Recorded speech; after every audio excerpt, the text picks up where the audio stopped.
నా పేరు డాక్టర్ వెంకట ఉమాకాంత్ కొడాలి అండి. నేను సీనియర్ కన్సల్టెంట్ ఫిజిషియన్ విధాత హాస్పిటల్ విజయవాడ. ఈరోజు మనం టైప్ 1 మరియు టైప్ 2 డయాబెటీస్ గురించి మాట్లాడుకుందాం. ఈ రెండిట్లో తేడాలు ఏమిటి?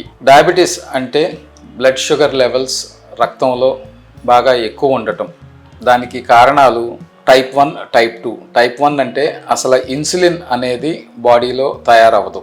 ఈ ఇన్సులిన్ బ్లడ్ షుగర్స్ని కంట్రోల్ చేస్తాకి ఉపయోగపడుద్ది. సో బ్లడ్ షుగర్స్ కంట్రోల్ చేస్తాకి ఇన్సులిన్ అసలు బాడీలో తయారవకపోతే దాన్ని టైప్ 1 డయాబెటీస్ అని అంటాం. టైప్ 2 ఇన్సులిన్ తయారవుతుంది, కానీ అది తయారైనంత అమౌంట్ మన బాడీలో ఉన్న బ్లడ్ షుగర్స్ని కంట్రోల్ చేసే అంత సరిపోకపోతే దాన్ని టైప్ 2 డయాబెటీస్ అని అంటాం.